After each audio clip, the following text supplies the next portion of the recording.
words to say. This is really totally honored to be here, and I just want to say that Sarah Coffey is an amazing chair. Wendy Harrison is a wonderful senator. We have other legislators, Tristan Roberts here. Legislating is a team sport.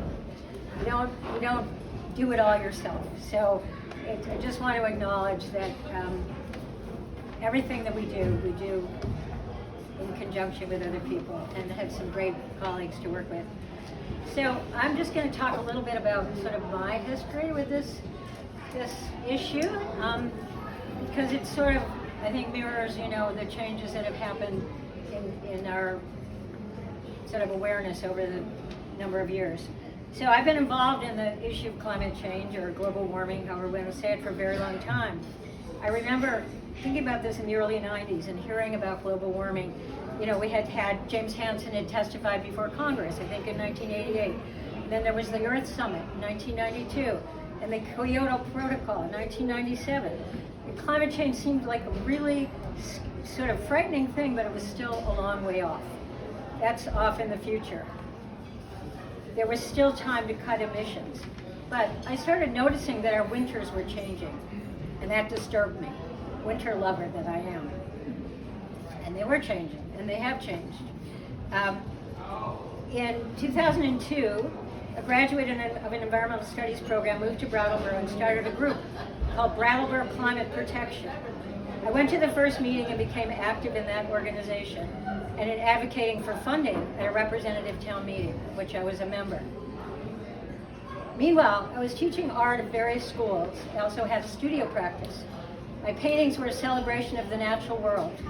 I wanted to make a real connection between how I felt as I painted and what I was hearing more and more about the threat to that natural world.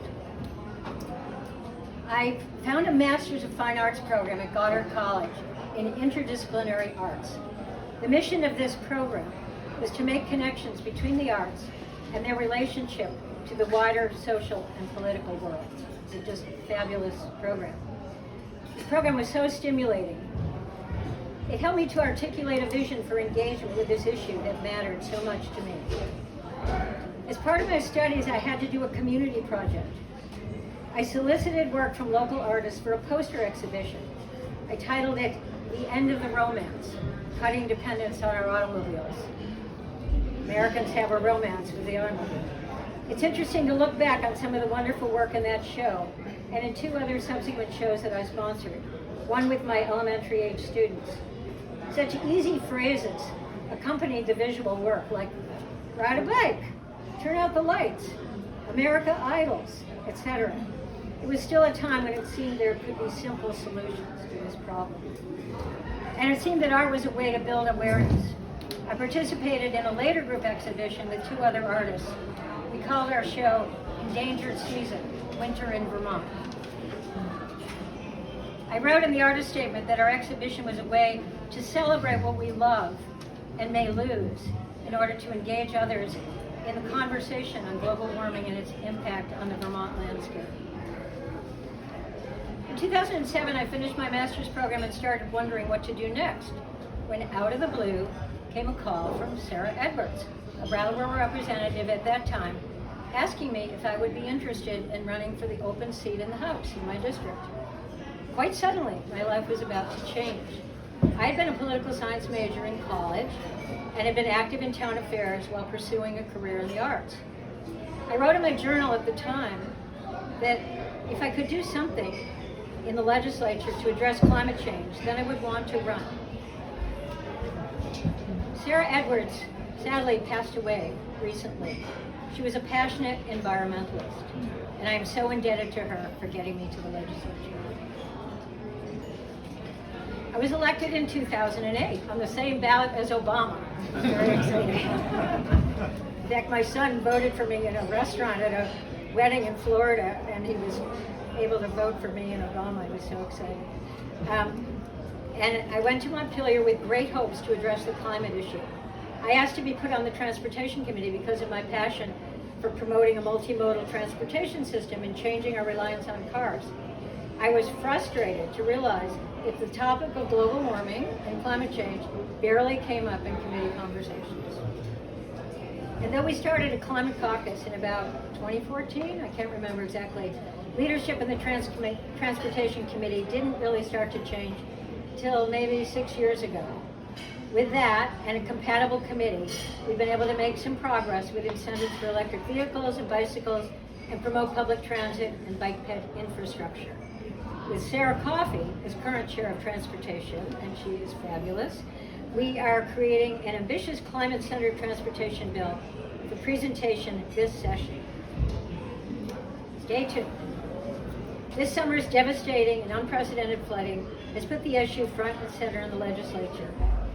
There is much focus on adaptation and resilience, for that is where we are. But mitigation and emission reduction must be part of our work. I realize that what we do in Vermont is small in relation to the scope of the problem, but it is nonetheless very important to show other states and municipalities the action is necessary and possible.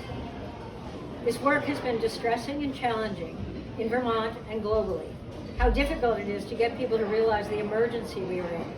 How some people are outright climate deniers, and some think that the problem is in the future, like let's save the planet for our grandchildren. And some think there's a problem, but we can't afford the measures that will address the magnitude of the problem. And how politicized the issue has become.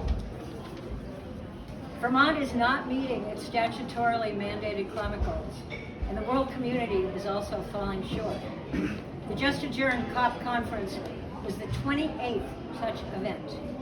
The difficulty of getting the word fossil fuels in the document points to the influence of the fossil fuel industry that is trading the future for short-term economic gain. There is hope amidst disappointment, but we don't have the leisure to be discouraged. To the Vermont Sierra Club, I'm grateful for this award, but I see it as an award for all of us working on environmental issues in the State House and beyond. And also, I especially want to acknowledge the work of Bill McKibben, who's been such an inspiration. So thank you so much, everybody, and thank you for coming.